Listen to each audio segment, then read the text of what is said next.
Bem-vindos, estudantes, para a nossa primeira aula em Estatística Computacional utilizando R. Vamos falar nessa aula sobre uma introdução ao programa R.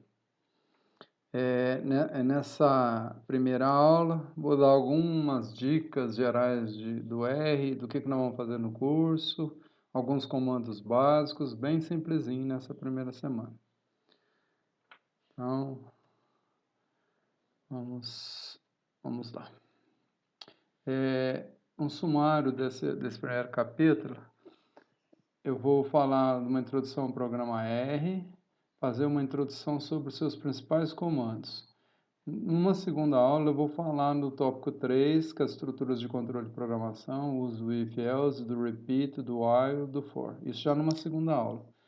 Vou falar um pouquinho de funções no R e por que a gente está estudando esse capítulo, por que a gente vai estudar essa matéria de estatística computacional. Então, vou falar um pouquinho sobre a introdução à estatística computacional ao final. Então, vamos dividir esse conteúdo em duas aulas. Uma primeira com uma introdução ao R, uma introdução aos comandos do R e depois a parte de estrutura de programação e as funções que nós vamos utilizar durante o curso todo. O programa R, ele foi desenvolvido, né,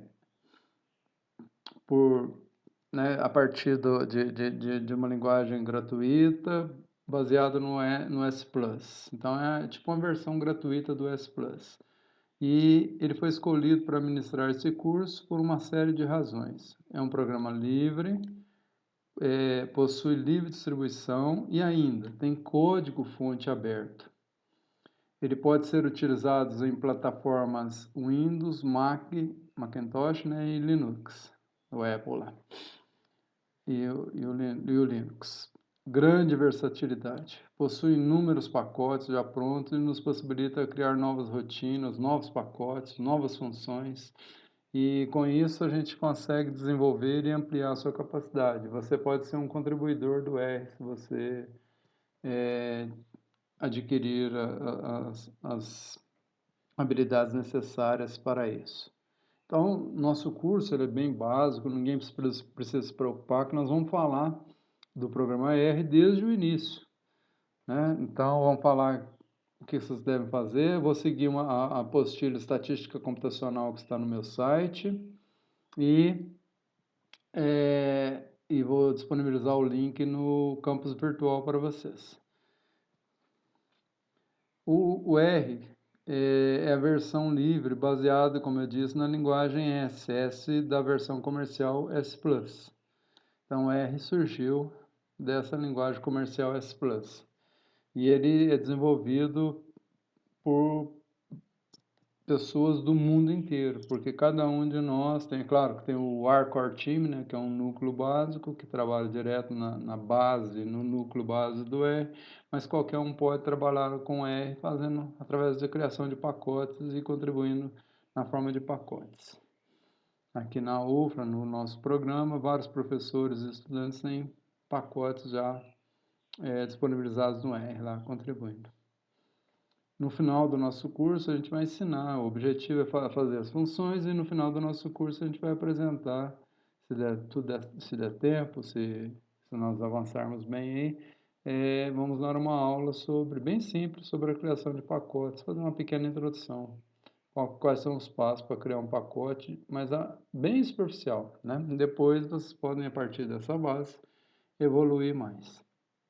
Esse material meu está todinho disponibilizado na minha apostila de estatística computacional no site. É isso que esses slides aqui não estão lá da forma de slides, mas tem um conteúdo completo no site. Antigamente a gente usava o programa SAS, que, por outro lado, né, era, né, um programa estatístico muito mais comum do que o R. Eu acho que era, hoje em dia já não é mais. Mas o R, desde que surgiu, ele se tornou mais popular que o SAS. O SAS é um programa proprietário, ele é pago, esse é um excelente programa, excelente mesmo, mas é um programa que tem um custo muito elevado, né? Então, as pessoas com a possibilidade de obter o R gratuitamente migraram para o R e ele se tornou popular muito rapidamente. Hoje acho que é o mais comum e o mais popular. O R é genuinamente um programa orientado por objeto, o SAS não é. Então, se a gente faz alguma rotina no SAS, é difícil linkar. Por exemplo, se eu faço uma análise de modelos generalizados ou de modelos mistos, aquele objeto, o resultado da análise de modelo misto, eu não posso utilizar os seus conteúdos diretamente no SAS, mas no R eu posso. Basta atribuir a um objeto, a uma variável, essa variável me disponibiliza acesso a todos os valores que foram computados naquela análise de modelo misto, de modelo linear generalizado. Então, o R, todos os seus pacotes, as suas funções, as suas rotinas podem ser integradas em um programa que você faça. Você pode chamar essas funções do R, analisar e usar diretamente no seu programa. E o SAS é mais difícil fazer isso. Você pode, mas não é trivial.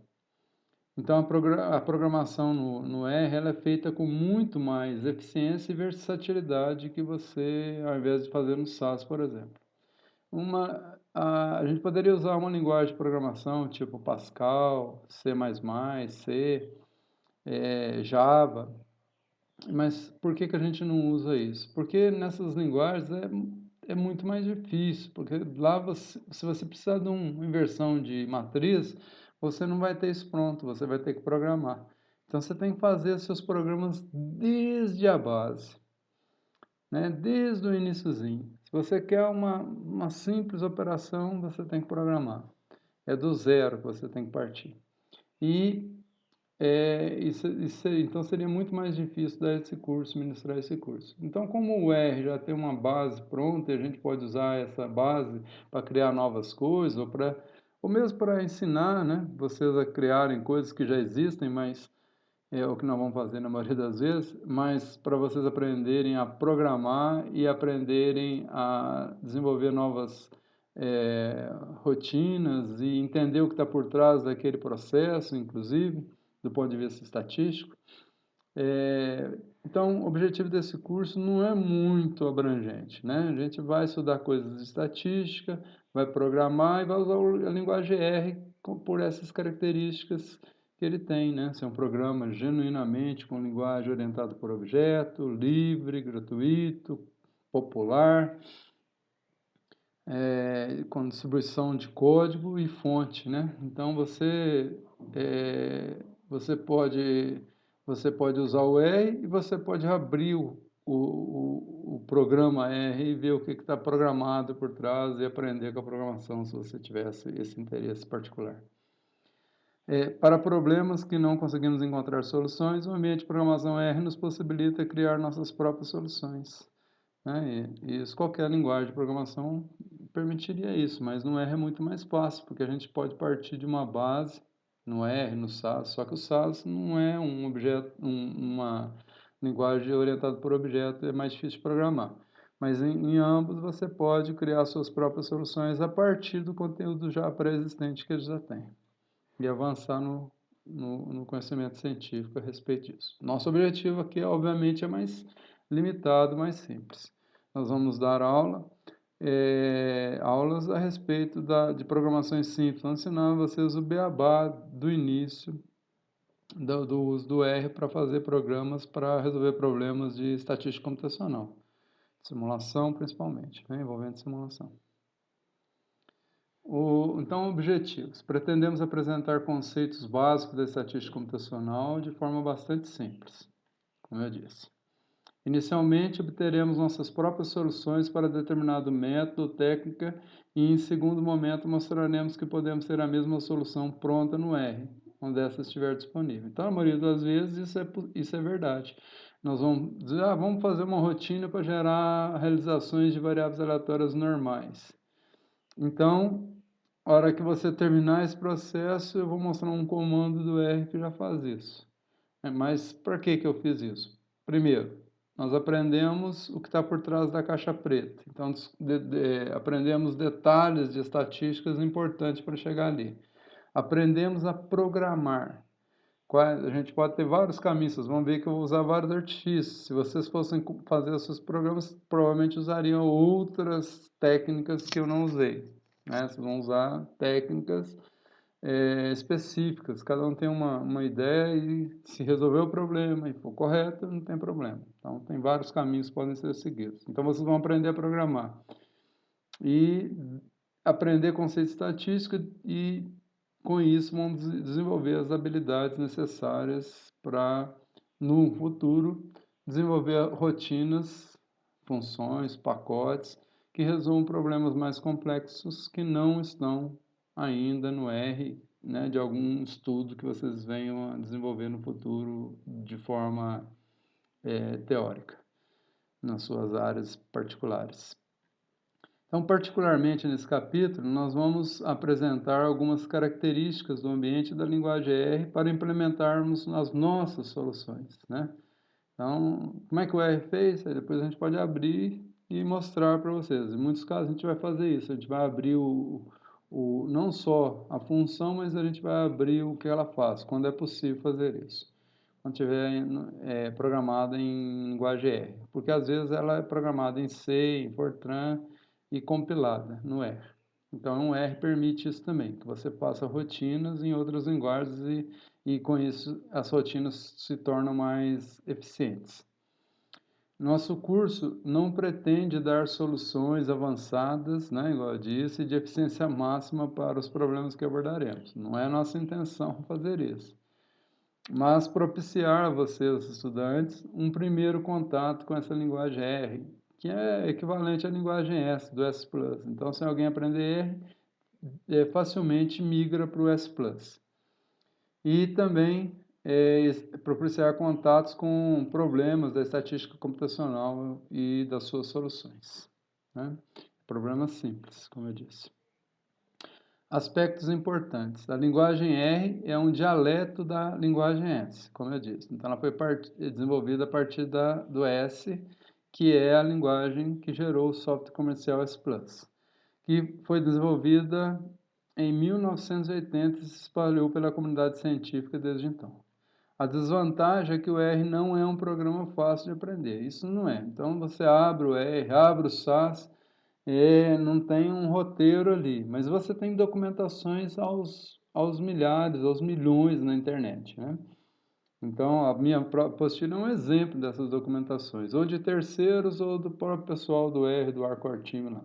Então, tem muita coisa que você pode consultar, mas se você abre o R, ele não te dá dica, ele, na maioria das vezes não tem menu nem nada.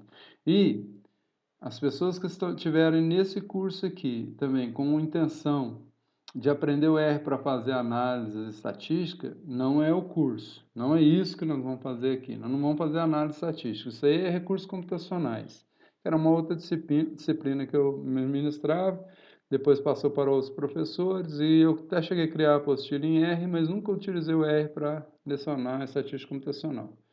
Mas lá na minha página também, essa apostila está disponível de recursos computacionais. Mas a nossa aula é para resolver problemas que envolvam simulações, números aleatórios, né? Ou algum outro problema de estatística computacional, tipo resolver sistemas de equações, alguma coisa mais sofisticada de computação de funções de probabilidade e outras coisas que nós vamos aprender aqui. Não, mas não muito sofisticada, não se preocupe. Então vamos agora falar alguma coisa do R. Então, o que nós devemos, antes de falar da seção 2, o que nós devemos instalar no nosso computador? Então, nós vamos ter que instalar no nosso computador o RStudio, que é esse programa que está aqui. O RStudio, ele tem essas quatro, ele abre com essas 4 janelinhas. Nessa janela aqui, você vai digitar seu programa, seus comandos. Essa janela embaixo, aqui embaixo, essa parte de baixo aqui à esquerda, embaixo. Essa janela é o console do R, é como se o R estivesse aberto aqui. E essa janela aqui, ela é uma janela onde você tem os ambientes, a história, conexões quando tem banco de dados, tutorial. Essa janela aqui tem as variáveis. Ó, eu já rodei alguns programas aqui, ó, W3 vale menos 1,5, W4 vale 0,75, o vetor X é um vetor de 1 a 5 elementos com os seguintes valores dentro dele.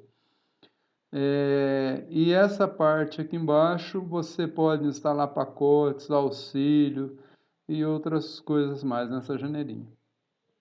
Então, para instalar o RStudio, você primeiro tem que baixar o R e instalar o R.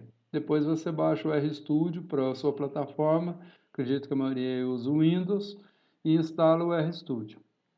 Depois, acho que a minha nem é mais atual, sempre tem atualização muito rápida, às vezes não consigo fazer, vou checar aqui, ó. Tem um RStudio mais novo lá, existe um update.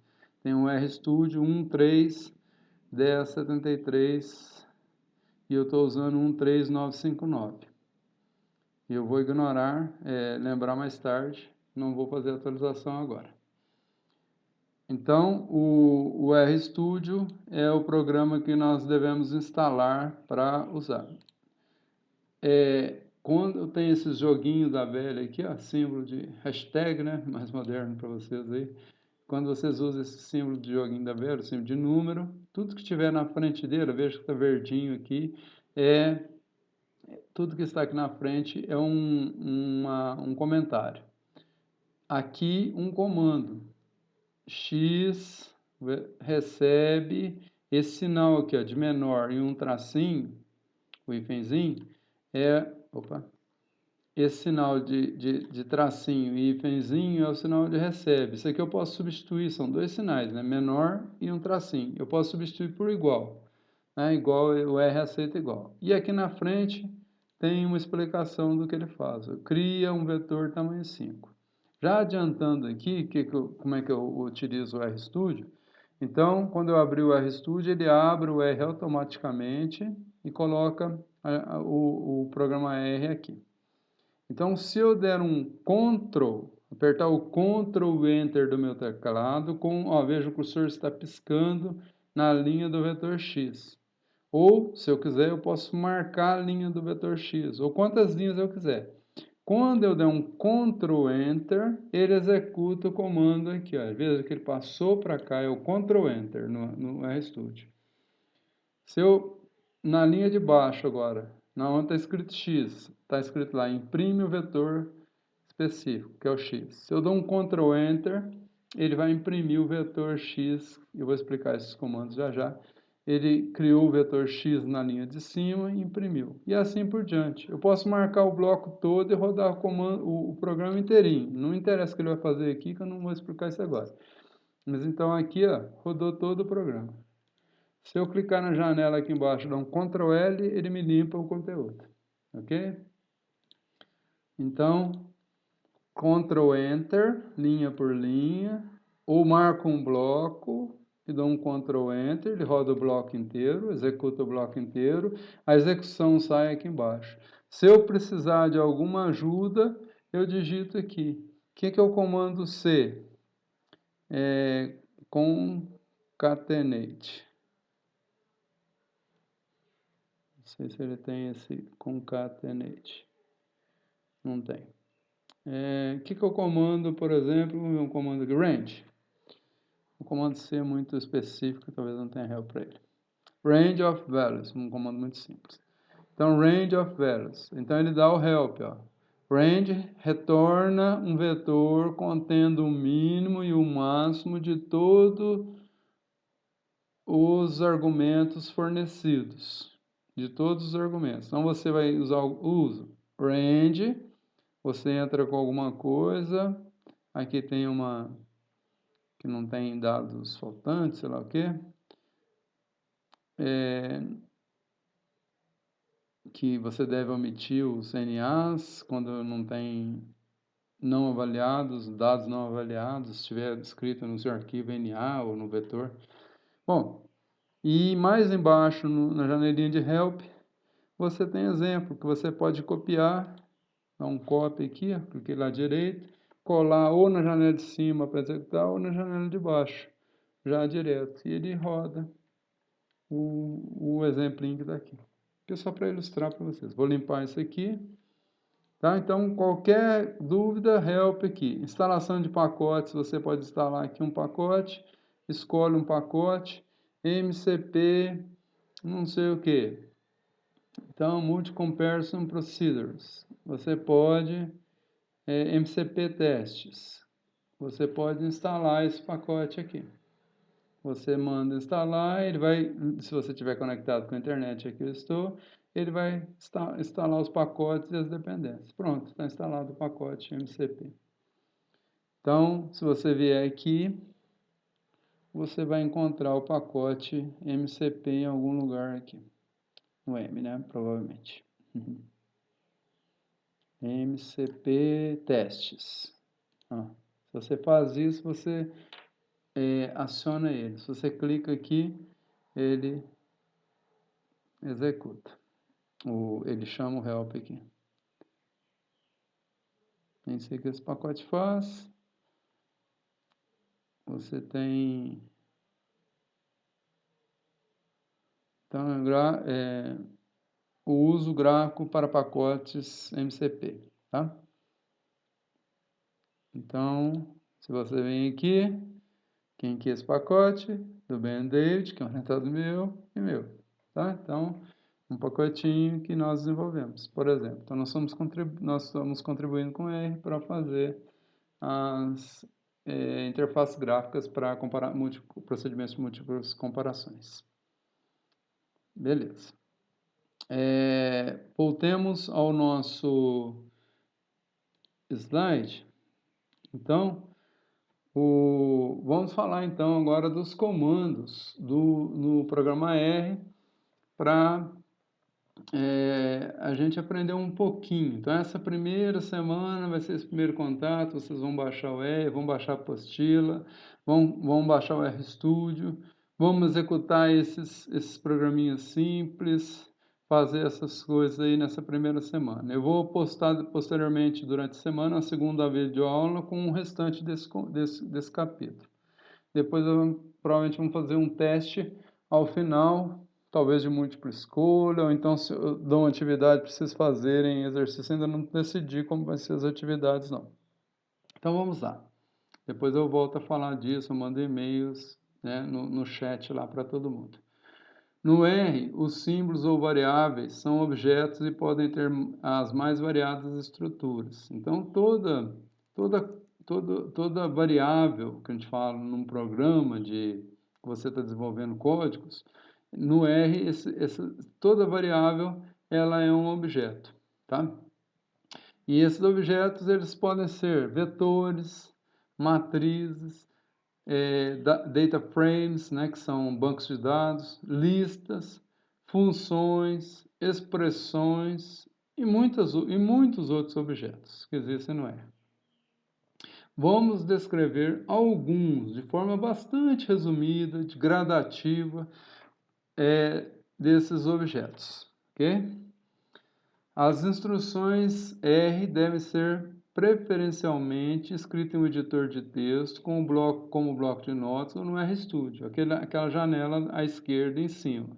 Então, aquilo lá é um arquivo texto. Aí você salva aquela janela, que lá é seu programa. Se você errou, quiser consertar mais tarde, o código está lá para ser usado. Então, a gente em geral, eu não abro mais o R diretamente. Mas você pode abrir o R e escrever o que a gente chama de script. Abre o R, abre um script e no R, para executar os dados de um script, você marca um bloco, igual nós marcamos no RStudio, ou linha por linha e digita o Ctrl com a letra R, Ctrl R, ou pressiona F5.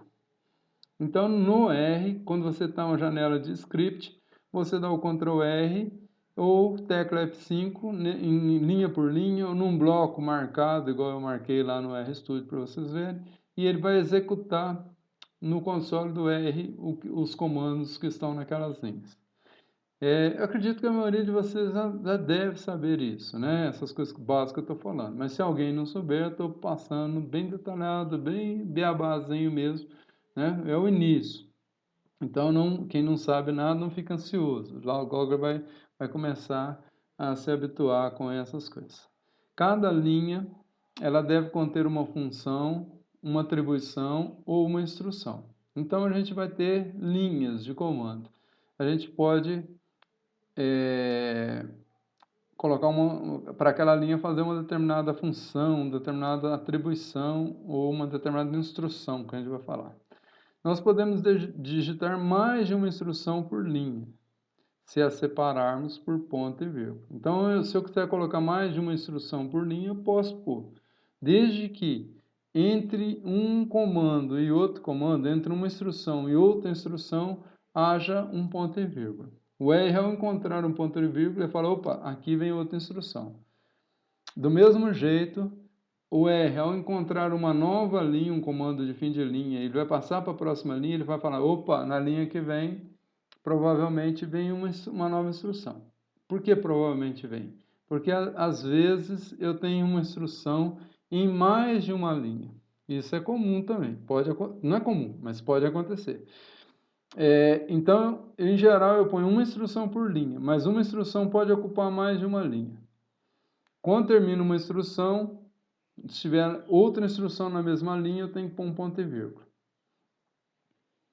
O fato de eu não terminar uma instrução e R entender que ainda está faltando parte daquele comando está incompleto, ele vai pular para outra linha esperando aquele comando ser concluído.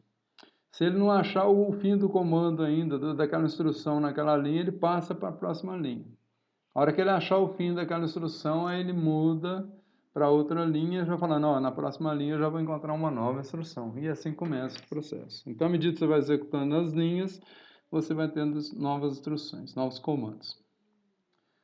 Vamos ilustrar, vamos começar com os nossos objetos, os nossos vetores, como é o seguinte. Então, todo escalar, número escalar real ou inteiro, é um vetor 1 por 1. Tá? Então, o vetor é o elemento fundamental do R.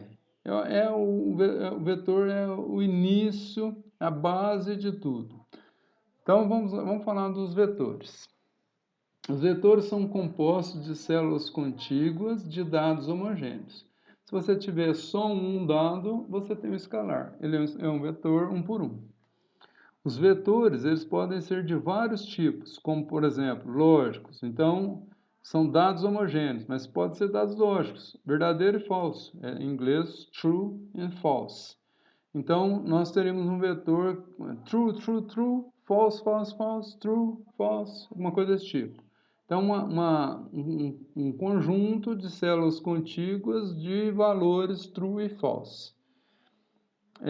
Podem ser inteiros, podem ser reais esses valores, ou caracteres, texto. Então,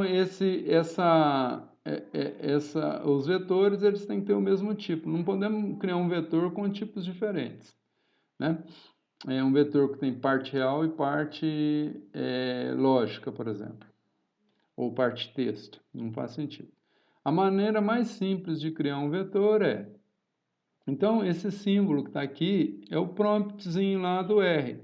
Como nós vimos, o R ele fica com esse símbolozinho naquela janela de baixo, na hora que vocês forem para lá, prestem atenção, fica com esse símbolozinho esperando, que a gente chama de prompt, esperando você digitar alguma coisa, ou passar um comando da janela de cima para baixo com Ctrl Enter no RStudio. E Ctrl R no script, se você estiver só usando o R diretamente, no script do R.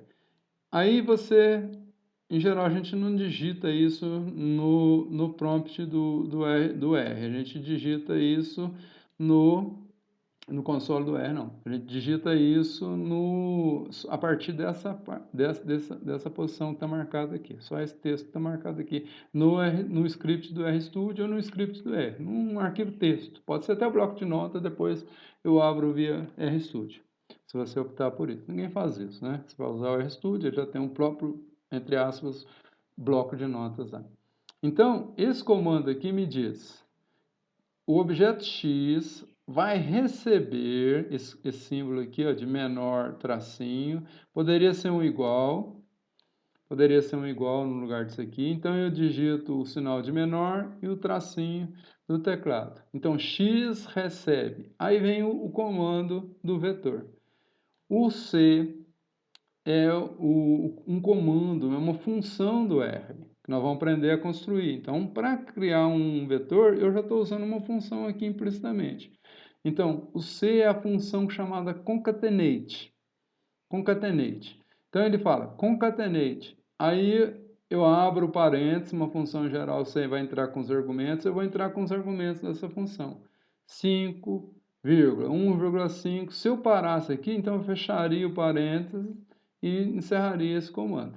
Mas eu não parei. Então, 4,5, 4,5. Tem que lembrar que as casas decimais no R é o sistema internacional, então é ponto, não é vírgula. 6,7, vírgula para separar um elemento do outro. Então, os elementos são separados por vírgula, vírgula, vírgula, vírgula, vírgula. E as casas decimais são separadas por ponto decimal, por pontinho.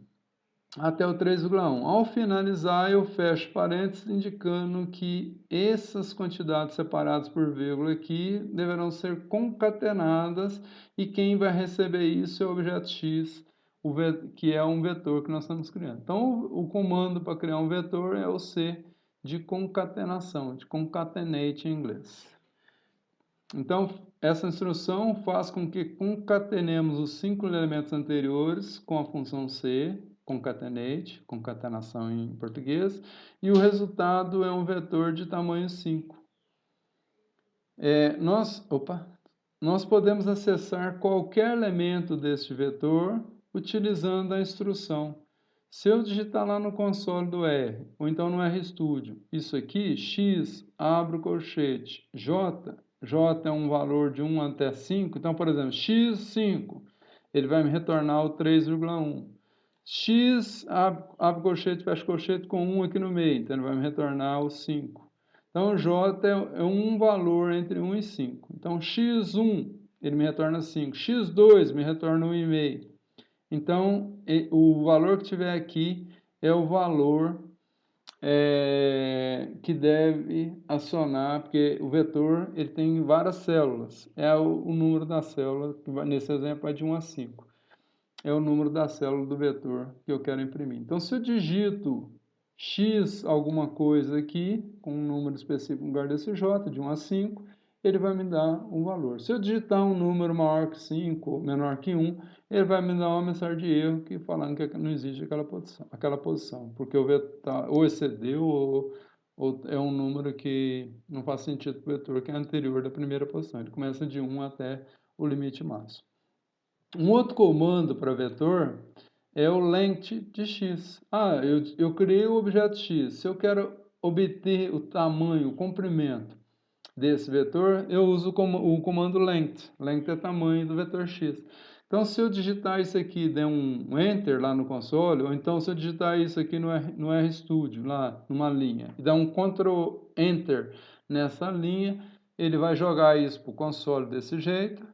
Você vai ver isso e automaticamente ele vai te ele vai te fornecer oh, meu Deus, o que está acontecendo aqui? Perdão. Eu quero o ponto e vírgula, eu queria marcar esse trecho só. Esse ponto e vírgula aqui, não, se você colocar, não teria problema pôr um ponto e vírgula no comando. Então, ele vai te fornecer o comprimento do vetor. Então, vai te soltar a resposta 5. Nós podemos criar um vetor combinando mais de um vetor, 2 vetores, 3 vetores, etc. Um elemento escalar simples no meio, etc. Tá? Como que a gente faz isso? Com o próprio concatenate. Por exemplo, eu posso criar um vetor y que recebe o concatenate, então vou concatenar quem? O vetor x, que é esse. Logo depois do 3,1, eu vou concatenar o valor zero, vou acrescentar um zero aqui, e depois eu vou repetir o vetor x novamente. Podia ser outro vetor. E ele vai completar com esses valores novamente. Depois do zero aqui, vem esses valores. Então fica 5, 1,5, 4,5, 6,7, 3,1, 0. Aí vem 5, 1,5, etc. até 3,1. Então fica um vetor de tamanho 11. Se eu quiser ver o resultado de um vetor, eu digito simplesmente o nome do objeto, de qualquer objeto. Eu digito o nome do objeto no prompt do R, então lá onde tiver o símbolozinho eu digito X e dou Enter, ele me mostra. Ou então lá no RStudio eu digito X e dou Ctrl Enter, ele vai me mostrar o resultado desse vetor. Ele vai imprimir na tela os elementos desse vetor, ou daquele objeto, se não for vetor. Nós estamos aprendendo os primeiros objetos, que são os vetores. Nós podemos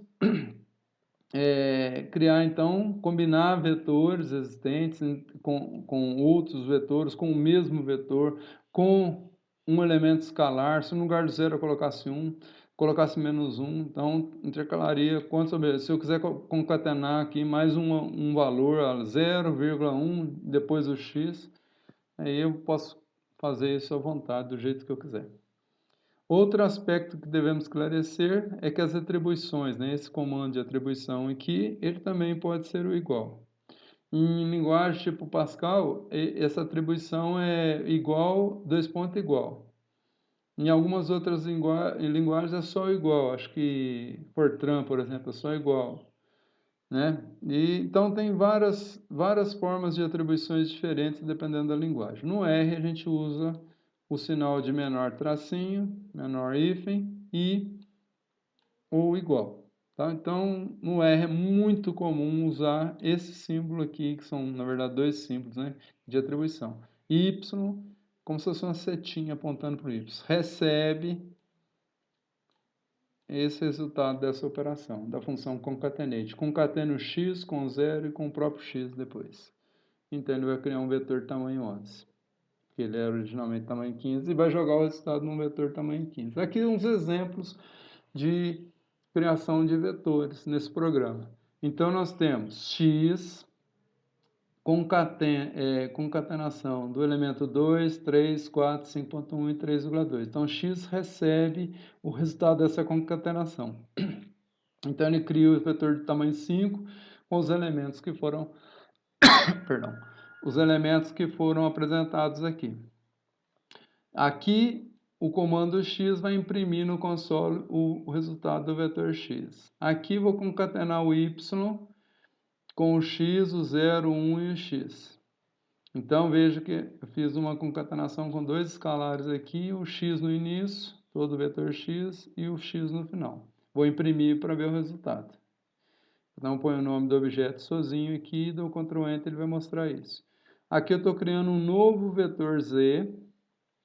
Ele cria um novo vetor z, tamanho 5, 2,4, 1,3, 3,4, 2,1, 5,7. E aqui eu vou criar um vetor w com a seguinte operação. Isso aqui é muito importante.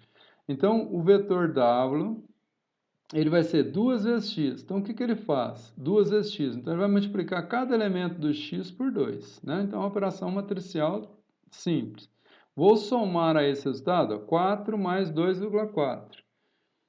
3 mais 2 vezes... Opa, 6 mais 1,3. 7,3. Então, vou somar 2 vezes esse elemento aqui, mais o z. Cada elemento do z correspondente. Até o último, 6,4 mais 5,7. E no final, eu vou somar mais 1. Mas veja, 1 é um escalar. Se fosse no mundo real da álgebra vetorial, eu jamais poderia fazer isso. O que o R faz?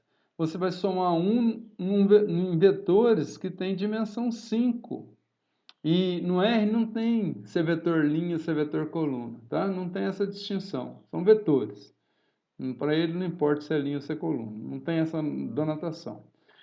Então, o nosso vetor, como é que eu vou somar se o vetor, o resultante dessa operação que está aqui, essa operação que está aqui, ela ela resulta num vetor de tamanho 5. Então, o R ele faz uma coerção, ele faz esse 1 virar um vetor de tamanho 5 com 1 em cada posição e soma 1 a todo mundo. Então, mais 1 significa que a cada elemento dessa operação aqui, a cada elemento desse vetor resultante, ele vai somar 1. Então, esse 1 não vai somar só no primeiro, ou só no último, ou só em algum lá que ele escolheu arbitrar. Não, vai somar 1 a todo mundo. Então, se eu somar um escalar, ele soma 1 a todo mundo. Isso no mundo real, essa operação não existiria no mundo da álgebra, tá?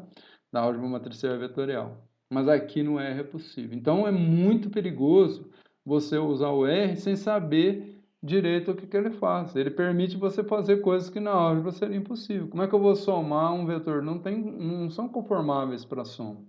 Eles não têm as mesmas dimensões. Um vetor que tem um elemento, que é um escalar, com um vetor que tem 5, é 5 por 1. E um vetor que é 1 por 1. Não soma. Aqui no R soma. Aqui eu imprimo o resultado disso. Então, por exemplo, o primeiro elemento aqui vai ficar 4 mais 2,4, 6,4 mais 1, 7,4. O segundo elemento, 6, não vou fazer para todos. 7,3 mais 1,3 e mais 1, 8,3. O comando range, né? O comando range, a função range. Range é uma função, C é uma função. Então, aqui eu estou usando uma função. O asterisco é uma função. O mais é uma função que soma os elementos de vetores, de matrizes, etc. Range, se aplicado num vetor, ele me fornece um vetor que contém um mínimo, aqui está a explicação. Vou retornar um vetor de tamanho 2, e que é a concatenação do mínimo, o valor mínimo do vetor x. Quem é o mínimo do vetor x? É o 2. E o máximo, que é o 5,1. Então, ele vai retornar um vetor com 2 e 5,1, mínimo e máximo. Por isso, range. Eu atribuí isso num vetor chamado Rx. Então, o resultado disso aqui é um vetor de tamanho 2, onde a primeira posição é o mínimo, na segunda posição é o máximo. Tá? Desse vetor x que eu atribuí a ele. Então, o Rx aqui vai ser impresso, tem o mínimo e o máximo. O comando length, já havia falado, retorna o tamanho do vetor. Então, length do x, argumento x para essa função length, me retorna, e eu atribuí isso aqui num objeto chamado Lx. Rx lembra você de que range do vetor x, L de length do vetor x. Então, eu dou nome aos objetos parecidos com os comandos que eu usei para ficar fácil essa identificação. Então, é muito interessante vocês aprenderem a fazer isso também. O R diferencia maiúsculo e minúsculo. Se eu colocar um L maiúsculo aqui e depois tentar imprimir com L minúsculo, dá erro, porque o objeto Lx minúsculo não foi criado, teria sido criado com L minúsculo. Se eu criar desse jeito que está aqui nessa linha, aí na linha de baixo tentar imprimir com L maiúsculo X, vai dar erro, vai falar que o objeto elão X, X não existe. Então aqui ele vai imprimir o valor do Lx. Se eu usar o comando, se eu não fizesse atribuição nenhuma aqui, fizesse só, tirasse essa parte que está em amarelinho aqui, deixasse só o comando length, aí o que aconteceria? Eu não precisaria, né, não existiria o objeto lx para ser impresso. Então só ficaria essa linha aqui, length, e o R funciona como uma calculadora imediata. Então ele imprime, quando eu digitar esse comando, der Enter, ele vai me mostrar o resultado dessa função, que é 5, que é o tamanho desse vetor. Então ele imprime. Aqui, quando eu faço a atribuição, ele joga num vetor. Se eu não imprimir, eu não vejo o resultado. Tá? Então eu tenho que usar um comando para ver o resultado. A sequência, outra função importante para lidar com vetores, né? Então eu tenho operações elementares, multiplicação, soma, divisão, tá? Subtração. Eu tenho a função range, eu tenho a função length, que dá o tamanho, e eu tenho a função sec, de sequência, né? Sequence em inglês. Então a sequência, o comando sec, ele tem um início de um final, to, aí você põe from 1 até 10, então eu vou fazer uma sequência de 1 até 10. Mas com qual passo? De meio em meio. Então, com o passo by 0,5 em 0,5, de meio em meio. tá? Então, gera uma sequência de 1 a 10 de meio e meio. Então, 1,5, 2, 2,5, 3, 3,5, 4, 4,5, assim por diante até 10. E vou atribuir, o x1 recebe essa sequência, e eu imprimo o x1 para ver o resultado disso, esses valores que eu acabei de falar. Uma outra função, né, é o rep, que é muito útil. Essa função rep, ela tem duas opções. Eu criei um xrep1, né, xr1, que é a parte 1 que eu vou explicar, e xr2 para a parte 2. E pedi para imprimir o xr1 e xr2. Então, vamos lá. Então, xrep, o primeiro, aí tem dois argumentos. Aqui, ó, veja, tem 3 argumentos. Tem mais argumentos dessa função sec. Depois, se vocês considerarem o help dela, vocês verão. Então, na função rep, eu entro com o vetor que eu quero repetir, e se eu usar o comando times, igual a 5, no exemplo aqui, né? Escolhi 5 vezes. Então, se eu usar o comando times, ele replica, né? Ele repete o x na íntegra 5 vezes. Então, ele põe 2, 3, 4, 5.1, 3,2, aí uma vez. Depois, concatena com outro vetor. Então, continua a sequência. 2, 3, 4, 5.1, 3,2 e vai de novo. 2, 3, 4, 5.1, 3,2. Então, ele faz um vetor de tamanho 25 com o vetor x nas 5 primeiras posições, depois nas 5 seguintes o vetor x de novo, então ele replica o vetor x 5 vezes. E o comando it, também usei 5 vezes, ele replica cada elemento de x 5 vezes. Então ele põe 2, 2, 2, 2, 2, 5 vezes, depois vem 3, 3, 3, 3, 3, 5 vezes, depois 4, 4, 4, 4, 4, 5 vezes, até no último, 3,2, 3,2, 3,2, 5 vezes, formando o mesmo vetor tamanho 25, só que com cada elemento repetido 5 vezes. O outro repete o vetor inteiro. Coloca o vetor x1, o x completo, aí na sequência vai repetir depois que terminou o x. Depois que terminou o 3,2, repete x de novo. 2, 3, 4, 5.1, 3.2 e assim vai. Então o times repete o vetor na íntegra 5 vezes no caso. É o número que você colocar aqui, né? E o it repete cada elemento do vetor x 5 vezes. No final terá 5 repetições. E pedir para imprimir isso. Vamos mostrar para vocês no RStudio esses comandos. Ó. Então aqui criei, vou limpar aqui a janela de saída, aqui embaixo. Aqui eu vou colocar meu cursor na primeira linha. Né? O resto lá é programa, veja que está com o joguinho da velha, onde tem joguinho da velha, daquele ponto até o final da linha é comentário. Então é interessante você colocar os joguinhos da velha num texto, porque você explica, programa R demonstrando o uso de vetores e de instruções úteis para lidarmos com eles. Então, para vetores, todos os textos após o joguinho da velha serão considerados comentários, como aqui do lado, ó, cada comando tem a sua explicação.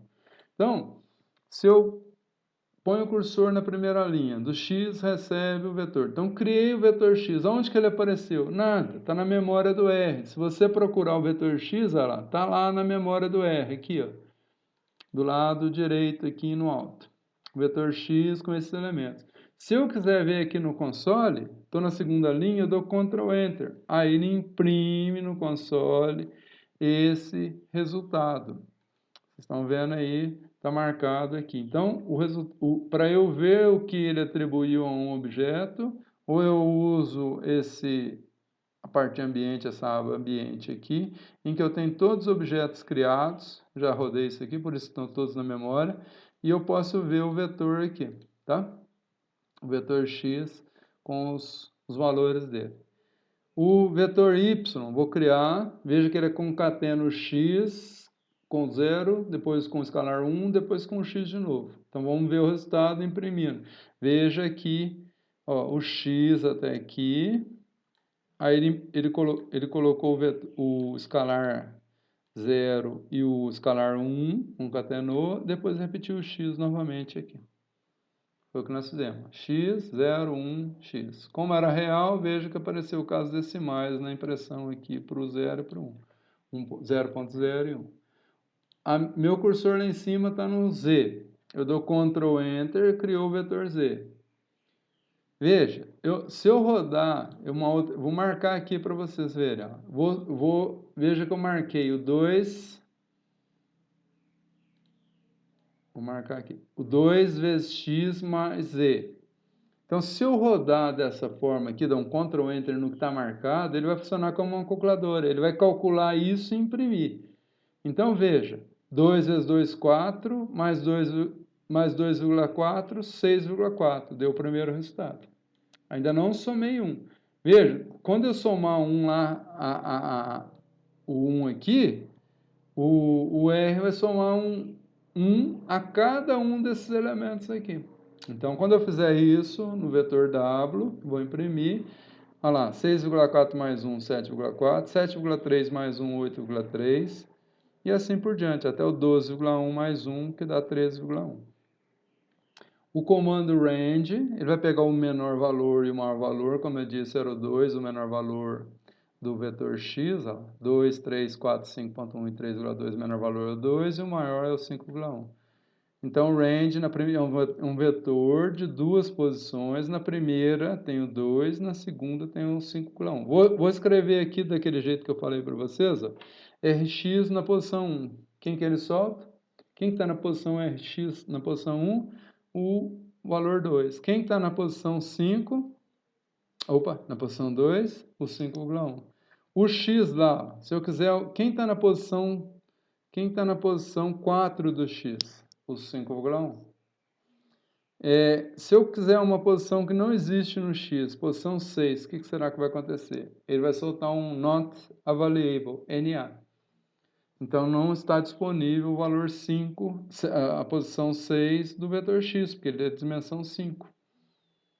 O comprimento de um vetor, eu atribuo ao objeto LX, vou imprimir o objeto LX. Qual que é o comprimento? Comando length me dá isso, tamanho 5. Então, bem simplesinho. Vou fazer a sequência. Ó. Se eu rodar por aqui, ele vai fazer a sequência e imprimir direto. Lá. Marquei aquela área, dei um Ctrl Enter, o R funcionou como calculadora. Ele criou a sequência 1, 1,5, 2, quer dizer, de 1 a 10, de meio e meio. Agora, se eu atribuo ao objeto, roda a linha inteira, quem está não imprimiu nada. Para eu ver o resultado, eu tenho que rodar essa linha do X1 lá, que está piscando o cursor. X1, dei um Ctrl Enter, aí ele imprimiu a sequência do jeito que foi feito lá em cima. Então, se eu faço a atribuição como aqui, X1 recebe a sequência, ele põe o resultado no objeto X1. Se eu rodo desse jeito aqui, ó, esse comando aqui, ninguém recebeu nada. Agora o X1 já está, né? Porque eu já criei.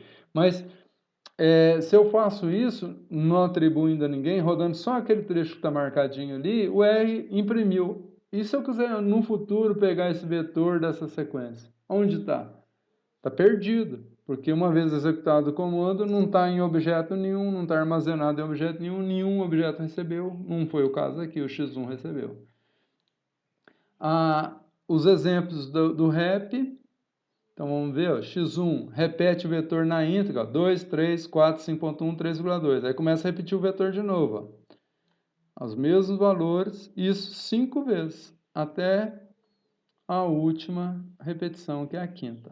5 vezes o vetor. E o XR2, vai imprimir, então ele repetiu o valor 2 5 vezes, depois repetiu o valor 3 5 vezes, depois foi o 4, depois o 5,1, depois o 3,2. Então, são as duas formas. Com o times ele repete o vetor na íntegra, com o each ele repete o vetor, cada elemento do vetor, aquele número de vezes que você especificou ali. Então, desse jeito, vamos voltar para o nosso slide. Os vetores, eles podem ser utilizados em expressões aritméticas, sendo as operações realizadas elemento a elemento. Então, as operações básicas, elementares de mais, nós usamos lá, o asterisco para vezes, não usamos o menos, mas poderia ser menos. Divisão, que é o barrinha, exponenciação ou potenciação, que é o chapeuzinho. Você pode usar também 2 asteriscos para o é igual ao Fortran para potenciação. Então, se você quer cada elemento do vetor elevado a 2, você põe lá x asterisco asterisco 2. Não é um erro isso, não é x vezes 2. Aí ele vai elevar cada elemento do vetor x ao expoente 2. Essas operações elementares opera o vetor de uma forma vetorial. Você não precisa fazer um loop para fazer elemento a elemento. Ele já faz isso elemento a elemento. Um elemento por vez. Então, se você somar um a um vetor, ele soma um a cada elemento do vetor. Se você eleva um vetor a uma potência, ele eleva cada elemento do vetor àquela potência, sem criar uma estrutura de loop. E essa é uma vantagem do R. Se você fizer isso em outra linguagem, dá erro. Não faz automaticamente. Vários outros operadores aritméticos, que não são elementares, são disponíveis. Você pode usar log para logaritmo neperiano, esse log é igual a ln. Você pode usar log 10 para logaritmo na base 10, põe o 10 na frente, abre parênteses, né, com argumento. Esp, ele é e elevado, então esp a parênteses x, é e elevado a x, quer dizer, cada elemento do vetor x vai ficar e elevado a cada elemento do vetor x. Seno, é o sin, cosseno, tangente, raiz quadrada, e o square também para quadrado, mas a gente pode levar chapeuzinho 2, é a mesma coisa de quadrado. As funções range, que nós usamos, retornam um vetor tamanho 2 com o mínimo e o máximo. E o operador length retorna o tamanho do vetor x, como nós vimos no exemplo. Podemos gerar sequências regulares no programa R, né? Uma maneira de gerar sequência é essa aqui que eu não expliquei, com dois pontinhos. Dois pontinhos é uma função do R. Então, se você põe 1, 2 pontinhos, 5, ele gera uma sequência de 1 em 1, de 1 variando até 5. Então, ele cria um vetor que é equivalente a fazer isso aqui, ó. Criar um vetor x que vai de 1 até 5. 1, 2, 3, 4, 5. Então, se eu faço isso aqui, é muito mais... Eu não preciso digitar. Imagina se eu tenho que criar um vetor, digitar todos os valores até 5.000. Eu ponho 1, 2 pontinhos, 5.000. O operador dois pontos, ele possui a maior prioridade entre todos os operadores aritméticos, dentro de uma expressão. Então, se eu estiver usando uma potenciação e o dois pontinhos, ele vai dar prioridade para o dois pontinhos primeiro. Se eu estiver usando multiplicação, a prioridade é o dois pontinhos. É igual somas e multiplicações e divisões. Divisão e multiplicação têm a mesma prioridade e tem prioridade maior do que a soma e subtração como operador do R e na vida real também. Então, a maior das prioridades é o operador dois pontinhos, né, que cria uma sequência desse jeito aqui. 1, 2 pontinhos, 5, ele cria uma sequência de 1 a 5, sem precisar digitar esse comando que está aqui.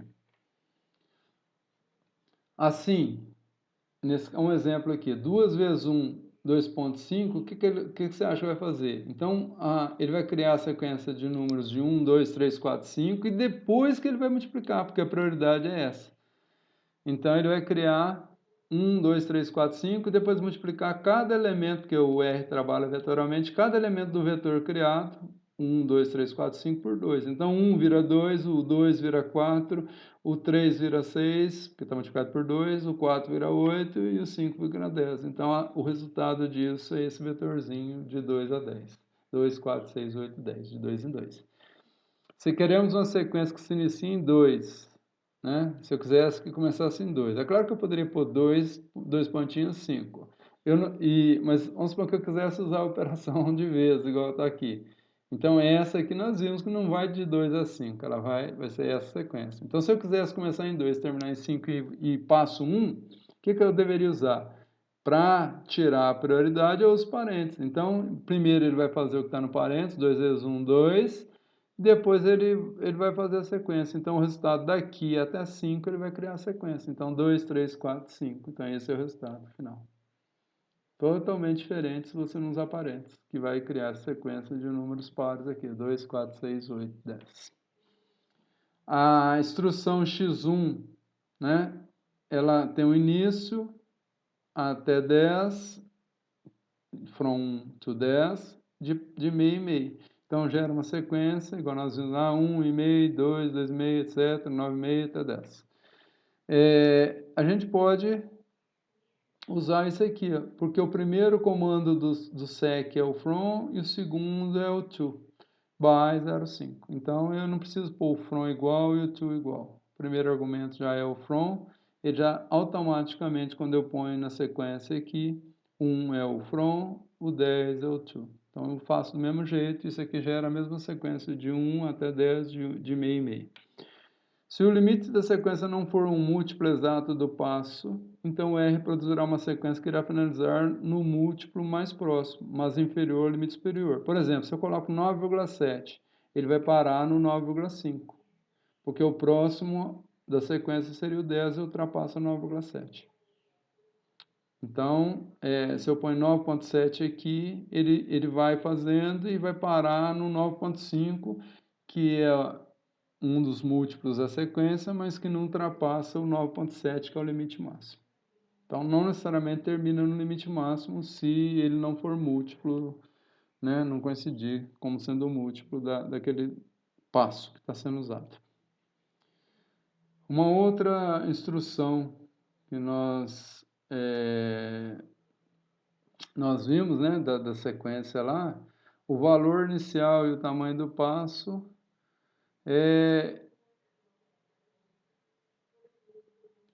usando o length. Então, eu começo no 1 com um passo 5, mas de tamanho 19. Então, o que ele vai fazer aqui? Ele vai criar 19 valores, 1,5, 2, 2,5, assim por diante. A hora que completar 19 valores, ele para. Não tem um limite numérico para parar. Tem um limite de tamanho do vetor. Então, esse comando length. Eu posso, quando eu estou usando o from, o length aqui, eu não posso pôr 19 e 1 aqui, porque ele vai começar do 19 até o 1 de passo meio e meio, então daria erro. Então, quando os comandos, os argumentos de uma função, da função no caso aqui é a sec, eles não tiverem na ordem original lá do R, eu vou mostrar já já no help lá para vocês isso. Então, eu tenho que especificar o que eu quero. Então, vejo que o sec ele tem outra alternativa. Eu posso usar o length. Por exemplo, length 19 de 1 e passo menos meio. O passo é menos 0,5, não é 0,5 mais. Ele irá produzir a sequência de 1 a menos 8, com tamanho de passo menos meio. Então, 1, aí subtrai meio, meio, subtrai meio, 0, menos 0,5, menos 1, menos 1,5. Aí, quando eu completar 19 valores, eu terei chegado no menos 8. Então, esse é o resultado. O outro comando que nós vimos é o rep, que pode ter duas opções, né? O times igual a 5 ou o it igual a 5. Então, ele repete o objeto, que é o x, que é o nosso vetor, o y, qualquer que seja o vetor que você quer, times, então ele repete o vetor na íntegra. It repete cada elemento do vetor na íntegra. Cada elemento e aquele número de vezes que está especificado, it igual, como nós vimos lá no comando. Nós ainda podemos gerar vetores lógicos se nós usarmos as condições de maior, maior igual, menor, menor igual. Dois iguais aqui, quando dois iguais significa isso é igual àquilo, e o igual com uma exclamação antes, exclamação igual é diferente. Isso é diferente daquilo, tá? Então, são operadores lógicos, são as condições de maior, se uma coisa é maior que a outra, se ela é maior ou igual a outra, se ela é menor, menor ou igual, se ela é igual a outra. Não posso perguntar se uma coisa é igual a outra usando um igual só, tem que usar dois símbolos de igual. E se eu perguntar se um objeto é diferente do outro, eu tenho que perguntar usando exclamação igual, que significa não igual. Então, exclamação nega alguma coisa, tá? Então, exclamação negando igual é não igual. As condições igual a igual indicam igualdade exata e exclamação igual diferenças. Assim, o programa a seguir ilustra o uso de vetores lógicos. A combinação de... Nós vamos apresentar o programa já já. A combinação de duas condições, nós podemos usar o operador e, que significa and, uma coisa e outra, né, que é a interseção, ou usar essa barrinha em pé para condição OR, que é a união, isso ou aquilo, tá? Então, OR é o barrinha, o AND é o EZIM comercial. E se eu usar uma exclamação, é uma negação de qualquer condição. Então, se eu usar uma exclamação antes, eu estou negando aquela condição. Então, tem que ter uma exclamação e um símbolo. Exclamação e é não e. Né? Podemos utilizar esses operadores lógicos para realizarmos muitas tarefas complicadas. No exemplo apresentado a seguir, formamos um vetor W contendo os elementos de x que são inferiores a 5. Tudo exemplos que não faz sentido nenhum do ponto de vista prático, é só para ilustrar os comandos, tá, gente? O segundo exemplo cria um vetor W2 cujos elementos correspondem aos elementos do vetor x que são maiores ou iguais a 3 adicionados de 1. Os vetores são os tipos mais importantes em R, mas outros tipos importantes devem ser considerados. Várias outras operações vetoriais são possíveis e serão descritas oportunamente na medida que necessitarmos desses valores. Então, o programa R demonstrando o uso de vetores lógicos é esse aqui. Ó. Nesse caso, eu crio o vetor x com esses elementos, né? São outros elementos, 2,2, 1,3, 4,7, 5,1 e 3,2. Não é igual àquele anterior. Mesmo tamanho, mas não é igual. Imprime o vetor x. E aqui? Aqui o y recebe. Recebe quem? X maior que 5. Então, o que vai acontecer aqui? Nós vamos ver isso na prática. X maior que 5, 2,2 é maior que 5.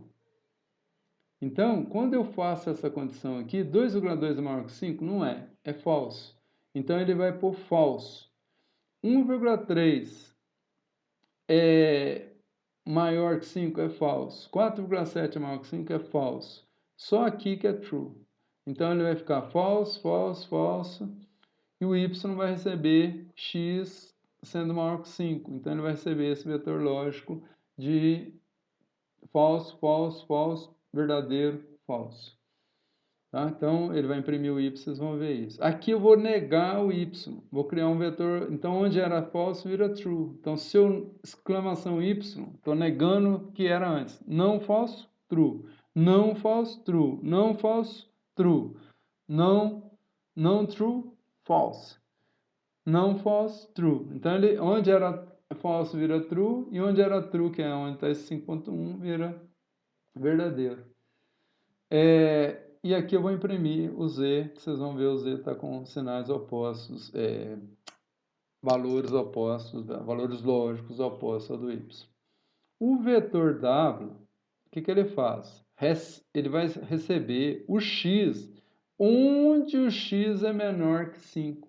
Onde que o x é menor que 5? Aqui é, aqui é, aqui é, aqui não e aqui é. Então, ele vai dar, aqui é x menor que 5, ele retorna true, true, true, false e true. Então, ele vai criar um vetor x aonde tiver true, que é aqui, aqui, aqui e aqui, ele captura os resultados daquele vetor x. Onde tiver false, ele não captura. Então, x, onde x é menor que 5. Onde que x é menor que 5? No primeiro, no segundo, terceiro e no quinto elemento. Então, o resultado do W é o 2,2, 1,3, 4,7, 3,2. É uma maneira de eu capturar sem fazer nenhum loop. Nós vamos aprender no futuro como fazer loop. Eu consigo capturar desse vetor onde ele é menor que 5. Então, esses comandos são muito importantes na programação. O R permite isso. Outra linguagem de programação não permite isso jamais. Você faça desse jeito. Imprima o W para vocês verem o resultado, que vão ser esses valores. E aqui, né, um comando meio maluco. Ó, x mais 1, então vai somar 2,2 mais 1 dá 3,2, 1,3 mais 1 dá 2,3. E ele vai criar esse vetor com 1 a mais aqui. Vai somar 1 a cada elemento do x. E vai capturar onde o x é maior ou igual a 3. Onde que o x é maior ou igual a 3? O x original, não é o x mais 1, não. O x é maior ou igual a 3 aqui, aqui e aqui, nos três últimos. E ele vai pegar os elementos correspondentes do x mais 1, onde o x original é maior que 3. Que são nesses três valores, mas o resultado vai estar adicionado de 1, porque ele vai capturar onde é true, porque é false aqui, true, true, true. Então, ele vai criar um vetor com 1 a mais em cada elemento, 3,2, 2,3, 5,7, 6,1 e 4,2. Então, ele vai capturar essas três posições. Então, 5,7, 6,1 e 4,2. E o W2 vai ter isso aí. Então, vamos lá no RStudio, para vocês verem. É o segundo programa. Então, tá lá. Crio o vetor X, o uso dos operadores lógicos.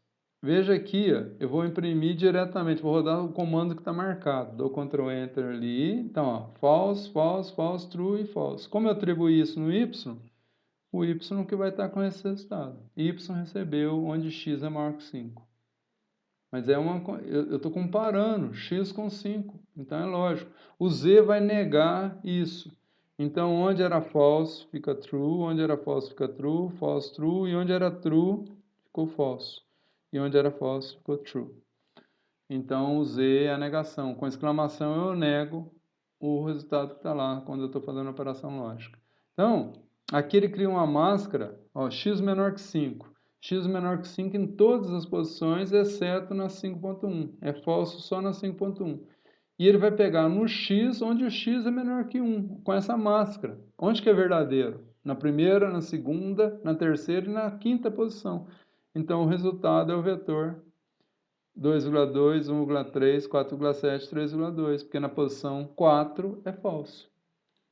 Então, o W recebe essa quantidade. Veja que para rodar cada linha eu estou dando Ctrl Enter. Então, o meu W recebeu esses 4 valores, exceto 5,1 que era falso. Aqui, ó, quando eu faço x mais 1, ele faz isso. Onde o x é maior ou igual a 3? Não é onde o x mais 1 é maior ou igual a 3, é onde o x é maior ou igual a 3. Porque senão, se eu somasse 1 primeiro, veja que a condição que está entre as chaves é x maior que 3, não x mais 1 maior que 3. Então, senão esse valor também seria capturado. O 2,2 mais 1, 3,2, daria maior que 3. Ó, é false, false, true nas três posições finais. Então, o W2 vai capturar no vetor x mais 1, onde o x é maior que 3, maior ou igual a 3. Então, o W2 recebe essa parte aqui adicionada de 1, porque eu somei 1 a cada uma das posições. 5,7, 6,1 e 4,2. Então, veja, dá uma flexibilidade muito grande para a gente utilizar vetores e trabalhar com operadores lógicos nesses vetores. O R, então, nos possibilita lidar com arranjos de várias dimensões também. Então, um outro objeto do R seria arranjos, arrays.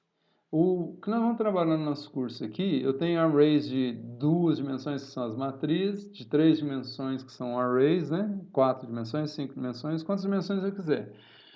E o mais simples são as matrizes. Então, nós vamos trabalhar no nosso curso com as matrizes, que são arranjos 2x2. Então, a forma mais simples de criarmos uma matriz é usando o comando matrix. Então, se eu coloco matrix, coloquei 0 aqui, número de linhas, número de colunas, os argumentos. Então, o que ele vai fazer? Ele vai encher essa matriz com zeros, nesse exemplo, com n linhas e p colunas. Se o n é 10 e o p é 5, então vai ter uma matriz 10 por 5, 50 elementos, todos com valor zero. Se eu tivesse no lugar desse zero um vetor com 50 elementos, ele enche essa matriz com esses 50 elementos, 10 por 5. Como que ele enche? Por coluna, por default. Se eu quiser mudar, eu tenho opção para isso, com o comando matrix. Então, esse comando nos permite gerar uma matriz composta de elementos iguais a zero, de dimensão linha e coluna iguais a NP, respectivamente.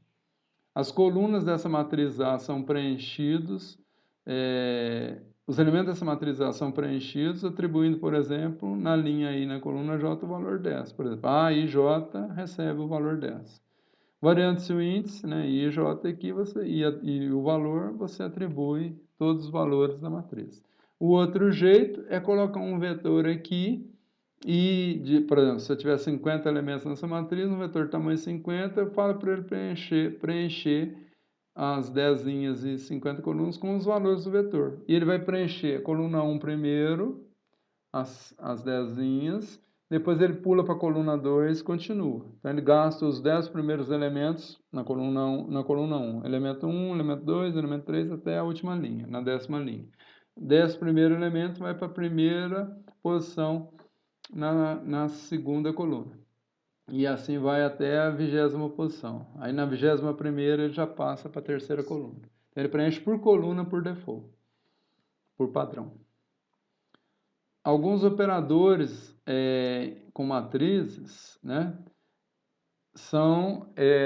executa o que a gente chama elementuais, elemento por elemento. Se a gente fizer então, por exemplo, A vezes B, A asterisco B, o resultado é uma matriz com cada elemento em cada posição resultante do produto do elemento correspondente a A com o elemento correspondente a B. Por exemplo, o elemento 1 da matriz resultante está na linha 1, coluna 1, é o elemento 1 da matriz A vezes o elemento 1 da matriz B. O elemento 10,5 é o 10,5 da A vezes o 10,5 da B. Então, ele faz o produto nas posições correspondentes e solta o resultado. Não é produto matricial. Se eu quero um produto matricial A vezes B nos moldes da álgebra matricial clássica, eu tenho que usar o asterisco flanqueado por 2 símbolos de porcento. Então, A % asterisco % B retorna o produto matricial de A por B. Tá? Então, se eu quero produto de matriz, é desse jeito. Se eu aplico asterisco aqui, de multiplicação, ele vai fazer elemento a elemento. Chama produto de Hadamard. Não é o produto de matricial clássico. Os comandos nroll e ncall são duas funções. Nroll, um argumento, retorna, como o nome está dizendo, n de number, number of row, número de linhas, number of columns, número de colunas. Então, ncall retorna o número de colunas e nroll o número de linhas da matriz. Quantas linhas tem essa matriz? Nroll vai me dar essa resposta. Quantas colunas? Ncall põe o argumento da função o A, ele me retorna o número de colunas da matriz A. O operador de AG. O operador de AG é um operador bastante interessante. É uma função do R que ela tem que a gente chama de overlay. Então, se o argumento do diag for um vetor, ele retorna uma matriz diagonal cujos elementos da diagonal dessa matriz são os elementos desse vetor argumento. Se, por outro lado, o argumento da função diag, né, se for um vetor x, ele retorna a matriz diagonal, uma matriz que tem zeros fora da diagonal, e os elementos da diagonal são os elementos que estão nesse vetor x. E se o argumento da matriz do operador da função diag for uma matriz, o resultante é um vetor x. Então, ele despreza todos os elementos que não estão na diagonal e captura a diagonal da matriz A e joga num vetor. Então, o resultado é um vetor com os elementos da diagonal da matriz A. Tá? Então, diag num vetor retorna uma matriz diagonal. Diag de uma matriz retorna os elementos da diagonal da matriz na forma de um vetor. E despreza os outros que estão fora da diagonal. O comando solve, ele serve para resolver sistema de linear, mas se for aplicado numa matriz que tem inversa única, ele vai retornar essa matriz inversa única. Então, solve de A retorna a inversa da matriz A. Também pode ser utilizado para resolver sistemas. Também é um outro operador que tem esse tal de overlay, que tem duas funções. Ele é programado de um jeito e de outro. Quando a pessoa chama, ele verifica qual que é o argumento. É um argumento só, no caso do solve? É uma matriz? Então ele vai inverter a matriz.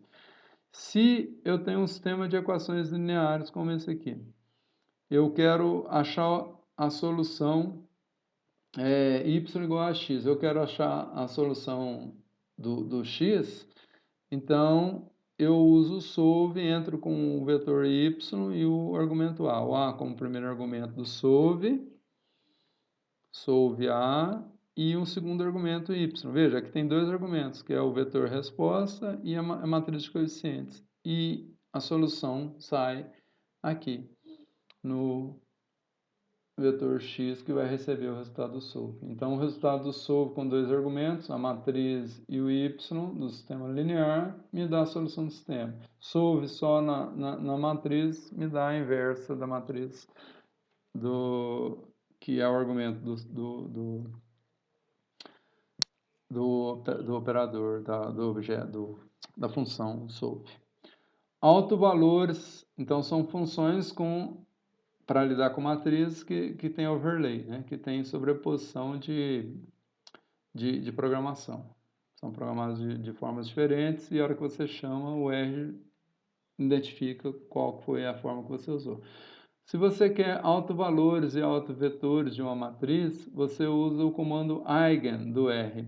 Então, eigen de uma matriz simétrica ou de uma matriz não simétrica, mas quadrada, ele vai te retornar autovalores e autovetores. E o objeto EV que vai receber isso é um objeto que é o nosso próximo objeto, que é uma lista.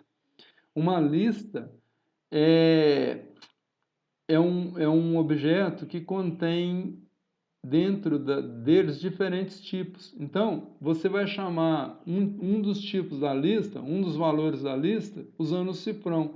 EV, cifrão, nesse exemplo aqui, ele solta os autovalores num objeto chamado, que ele denomina lá, values, que já é característico dessa função eigen. Está programado como resultado da função eigen. E o outro objeto dessa lista são os autovetores, que ele solta como vec. Então, o objeto EV principal, que é a lista, se você usa cifrão values, ele te retorna um dos objetos. Cifrão vec, o outro objeto. Que são os autovalores e autovetores da matriz A, que foi o argumento da função. Então, nosso próximo objeto, vetor, matriz, lista. Então, nesse comando de matriz, nós tivemos a oportunidade de conhecer um resultado que é uma lista. A lista permite que diferentes objetos dessa lista tenham diferentes tipos. Então, posso ter, isso aqui é um vetor, isso aqui é uma matriz, podia ser um vetor aqui podia ser um vetor de booleanos, né, true e false, de operadores lógicos, de valores lógicos, e aqui podia ser um vetor de reais, uma matriz de reais. Então, pode ter os mais diferentes de tipos dentro de uma lista. A lista pode ter um vetor, uma matriz, um escalar, uma matriz, né? O tipo que você imaginar, né? Que ainda não estudamos muito, não posso falar de muitos outros. Cada coluna dessa matriz contém um autovetor correspondente. Então, nesse objeto vec aqui, dos autovetores, é uma matriz. Cada coluna contém um autovetor. O autovetor 1 está na coluna 1. O autovetor 2 está na coluna 2 dessa matriz, da decomposição espectral da matriz A. Ok? Que é a decomposição em autovalores e autovetores. E a primeira coluna corresponde ao primeiro autovalor, o maior deles. A segunda coluna ao segundo autovalor. Se a matriz A for quadrada e não simétrica, nós podemos ter autovalores e autovetores complexos, tá? Do campo dos complexos. Então, não necessariamente reais. Nós, na estatística, trabalhamos com argumentos dessa função eigen, que são matrizes quadradas simétricas. Então, nossos autovalores e autovetores são sempre reais, né, na estatística. Mas no R, não. E o R, vocês vão ver que ele solta um izinho lá. Mas o que é esse izinho? É um resultado de um número complexo. Então, ele tem essa possibilidade. Há uma outra forma de decomposição da matriz A, é o que a gente chama de decomposição do valor singular. Então, A pode ser expressa como UDV transposto. UDV é a decomposição do valor singular da matriz A. UDV transposto. U são vetores singulares à direita. D são valores singulares da matriz A. São não negativos. E V são os vetores em cada coluna, né? A V transposta, obviamente, vai estar em cada linha.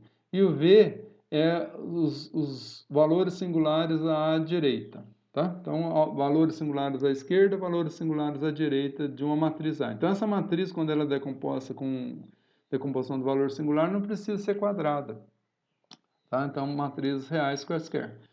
Então, essa decomposição é conhecida como decomposição do valor singular e a função do R é a SVD, Singular Value Decomposition, SVD.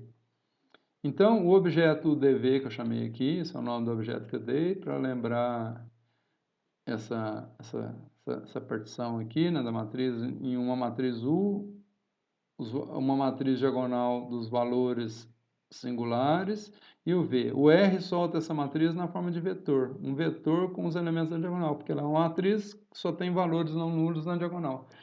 Então, essa SVD de A solta uma lista no DV. Então, vai ter o DV com o DV com o D e o DV com o V transposto, que são esses objetos aqui, U, D e V. É a lista. Então, o DV cifrão U retorna U, que é uma matriz dos vetores singulares à esquerda. O DV cifrão D retorna os valores singulares. E o DV cifrão V me retorna a matriz V, não a V transposta, a V. Então, objeto cifrão componente, né? No caso, nosso objeto eu chamei de UDV. Então, ele vai soltar o DV cifrão U, o DV cifrão D e o DV cifrão V. Então, objeto cifrão componente da lista. Aqui o objeto que é uma lista e os componentes dele vão ser chamados depois do cifrão. Tipo isso aqui, o DV cifrão D solta os valores singulares da matriz A, que foi decomposta com a decomposição do valor singular. Essa técnica é usada no AME, em análise com dados, com dois fatores, dados que não tem repetição, para estimar o resíduo, aí é tipo um componente principal que sai. Então, ela é muito usada. Na própria análise de componentes principais, ela é usada. Aqui um programa R para demonstrar alguma dessas operações. Então, crio uma matriz A, 2 por 2, encho ela de 0. Depois eu completo com os elementos. Ó. O 1 recebeu 4, o elemento 1, 2 recebeu 1, o 2, 1 recebeu 1 e o 2, 2 recebeu 2. Então, a matriz 2 por 2. Enchi a matriz com os valores. Mais difícil fazer desse jeito. Mais fácil é colocar um vetor aqui, né, nessa posição, em vez de pôr um escalar com o valor que você quer, já põe o vetor. Então, essa matriz B, ó, ela vai ter 8 na primeira, vai preencher por coluna, ela é 2 por 2 também, ó, com o comando métricas, põe o vetor com 4 elementos, 2 por 2 dá 4, então ela põe na primeira linha, na primeira coluna 8, na primeira coluna, segunda linha, menos 1, que é esse segundo elemento, aí pula para a segunda coluna, menos 1, e na segunda linha da segunda coluna, 1. Então fica uma matriz 8, menos 1, 8 em cima, menos 1 embaixo. Menos 1 na segunda coluna em cima, 1 embaixo. Então a matriz 2 por 2. B aqui imprime a matriz, o objeto, com o nome do objeto sozinho é a impressão dele. Aqui, elemento por elemento, que é o produto de Hadamard entre matrizes. O resultado da impressão, que eu atribuí ao objeto C. Número de linhas e número de colunas. Aqui eu estou usando ponto e vírgula. Um comando, outro comando na mesma linha. Então, tem que separar por ponto e vírgula. Número de linhas e número de colunas da C. Então, eu posso fazer isso. Como eu não atribuí a nada, eles vão ser impressos apenas. Aqui um produto matricial, né? Então, a C foi produto de Hadamard, elemento a elemento. Pega o primeiro elemento lá, 4 vezes 8 aqui. Linha 2, que é coluna 1, vai multiplicar por esse menos 1 aqui. Então, 1 vezes menos 1, dá menos 1. Então, a gente faz elemento a elemento. Aqui não, produto matricial. Então, D é o produto de A por B. Então, tem 1% asterisco por cento, quando é produto matricial. Multiplicação matricial da álgebra clássica. E imprimo o resultado que eu atribuí na matriz D. Aqui, estou usando o diag da D. Ó. Então, ele vai pegar os elementos da diagonal e criar um vetor V com isso, vou imprimir. A inversa, que eu chamei de AI aqui, é o SOV do A. Opa, perdão. E o EV aqui, autovalores e autovetores da A. Então, o EV recebeu isso. EVVEC e EVVelos, para imprimir cada um dos objetos da lista formada. O resultado dessa função retorna uma lista. E essa lista tem dois argumentos, dois objetos aqui, subobjetos, né, da lista, que são os autovalores, autovetores, que é a matriz VEC, e os autovalores, que é o vetor de autovalores. E aqui é a decomposição do valor singular. Aqui eu imprimi a lista como um todo. Vocês vão ver o DV, o V, o U, o DV, o D, os valores singulares, e o DV e o V, que é a matriz de vetores singulares à direita, e a U, vetores singulares à esquerda. Então, o próximo é criar arquivo. Então, vamos lá para o RStudio. No RStudio, eu tenho o meu próximo programa, que é esse aqui, né? Então, vou criar a matriz. Vou imprimir ela aqui, ó, marcar só ela para vocês verem. Criou uma matriz de zeros. Métricas, 0, 2 por 2. Então, número de linhas, número de colunas. Cria uma matriz com comando métricas, encho ela com 0. Aqui, preencho, ó, veja, o primeiro elemento dela, só coloquei ele, ó, virou 4. O resto ainda continua 0. Então, vou preenchendo um por um. O segundo elemento, né, eu posso rodar a linha inteira. Veja que cada comando lá, tem 4 comandos na linha, estão separados por ponto e vírgula.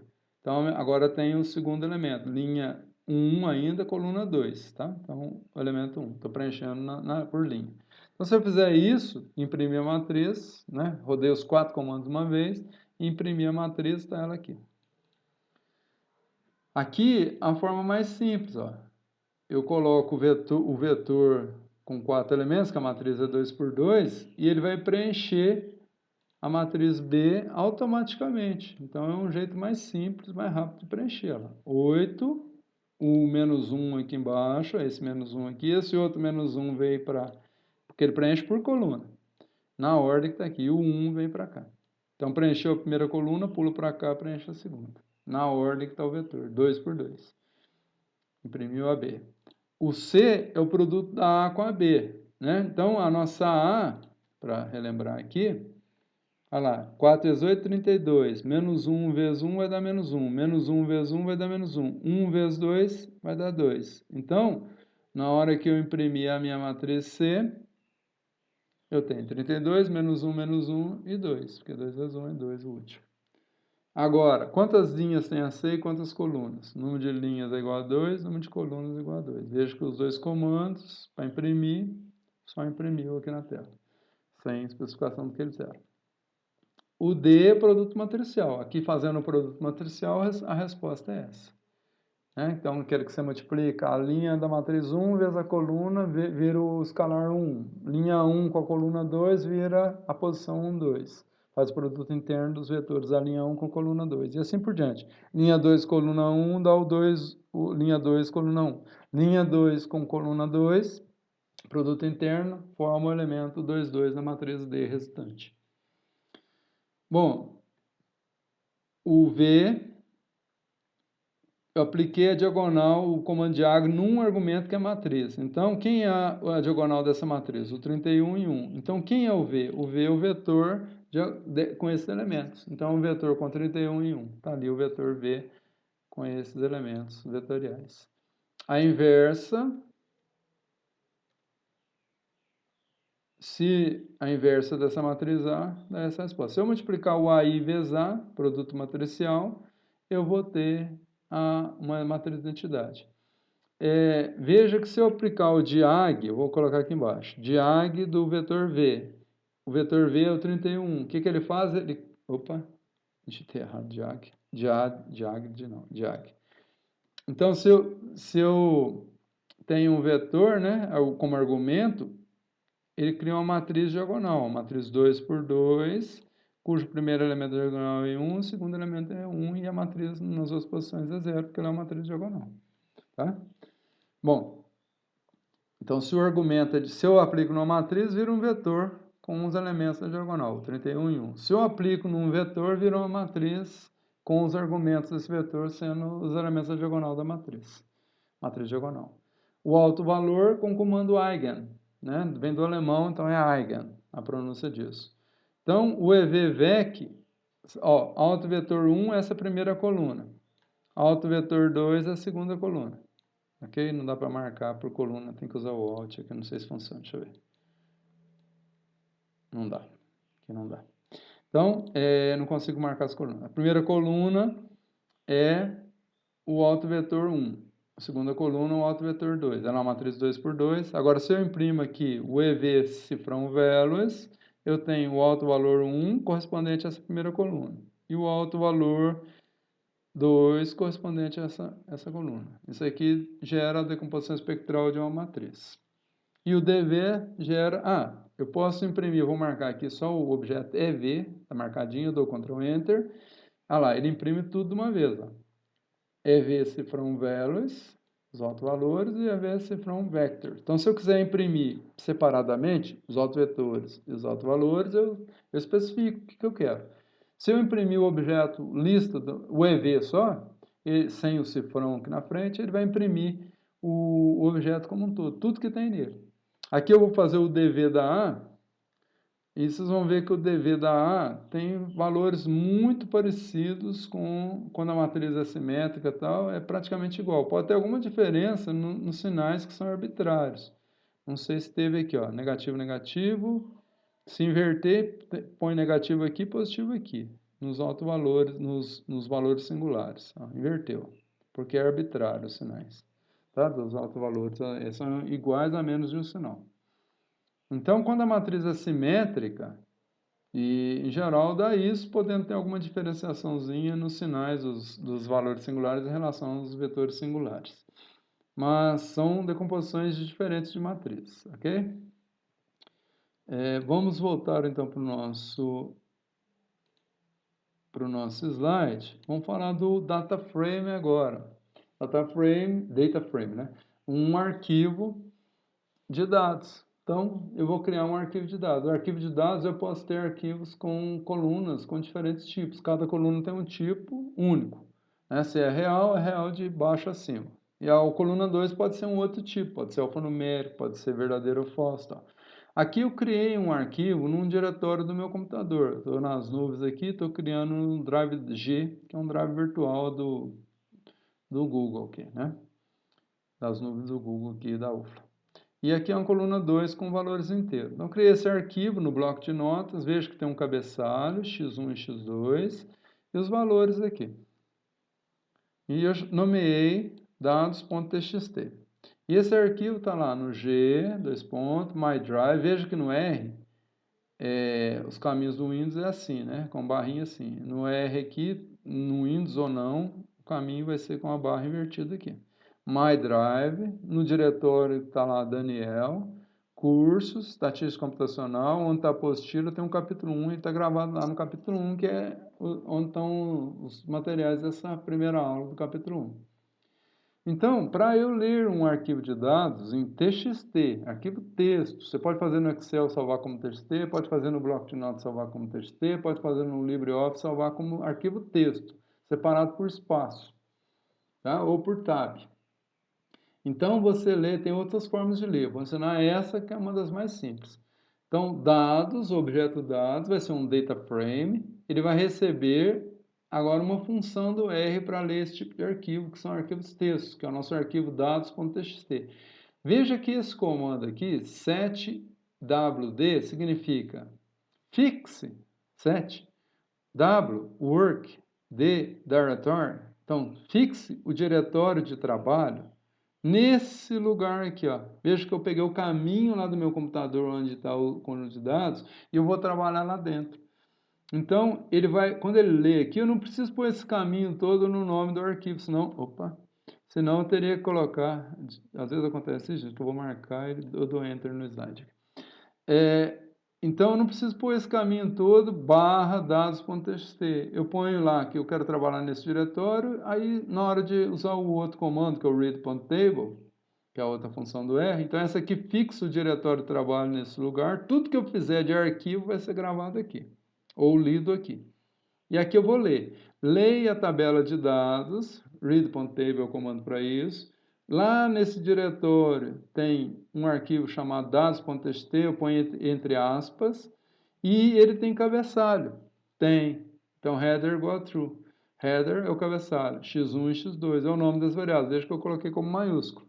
Tá? Então, isso é importante. Então, o true aqui também, true e false, usem preferencialmente letras maiúsculas para o R. Não abreviem o true e false, que costuma dar erros por algum problema. Então, a recomendação quando vai fazer pacote, principalmente, é não colocar T, porque é possível, e F, T para true e F para false. Mas aqui, então, tem cabeçalho? Tem, então é true. Nosso cabeçalho é o x1 e x2. Depois vem os números. A primeira linha é com o cabeçalho. O nome das variáveis do meu arquivo. Tem x1 e x2. Aí aqui eu vou imprimir os dados. Aqui, para mostrar para vocês uma função do R, se você quiser fazer uma edição nos dados, então ele tem um comando edit que ele abre uma planilhinha com esses dados, fica mais fácil. Aí eu chamei aqui, ó, dados, pontos novos, os novos dados meus. Então o nome do objeto que eu estou dando, esse lado esquerdo é sempre o nome do objeto, né, gente?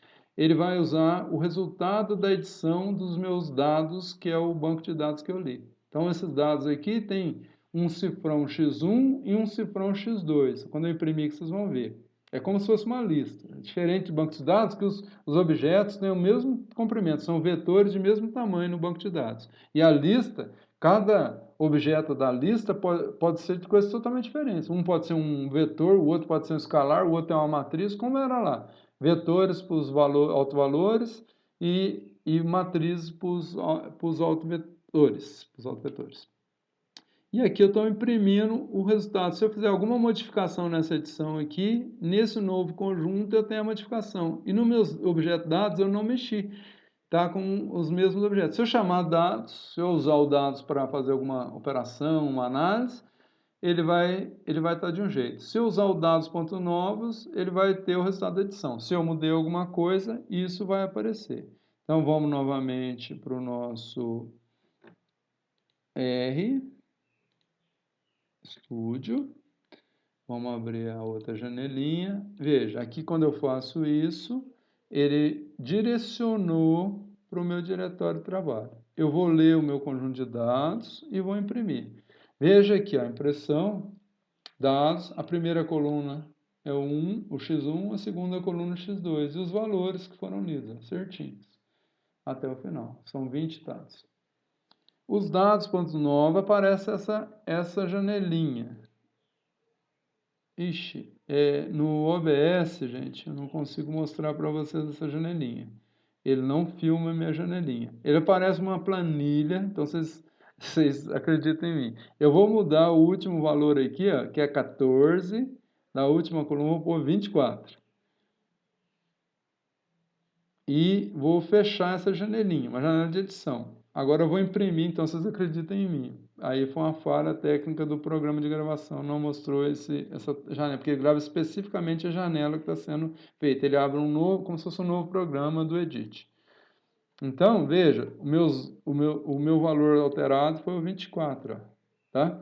Na última coluna. Veja que meus dados, eu vou imprimir isso aqui, ó, o último dado continua como 14. Por quê? Eu editei os dados, mas atribuí o resultado dos dados ao dados.novos e não nos dados. Apesar de eu ter mexido lá, carregado os dados, eu só carreguei e atribuí para um outro conjunto de dados. Então, meus novos dados é que estão alterados, meus dados originais não. Então, esse objeto dados.novos é que tem alteração. Olha lá, 24 na última coluna, na posição 20, na linha 20. Não deu para gravar isso aí porque esqueci desse detalhe, até tinha esquecido. Bom, vou voltar aqui para o meu conjunto, meus slides. A opção header lá significa que o cabeçalho existe e é desencorajado. Eu poderia usar a header igual a T de true, mas esse procedimento deve ser desencorajado pelo próprio pessoal do R lá. Na hora de fazer pacote é proibido. Indica que o arquivo tem a primeira linha de identificação das variáveis, tá? Os nomes das variáveis seguem os padrões R, diferencia maiúsculo de minúsculo. Então, se eu tentar chamar dados cifrão x1 minúsculo, está errado. Bom, as estruturas de controle de programação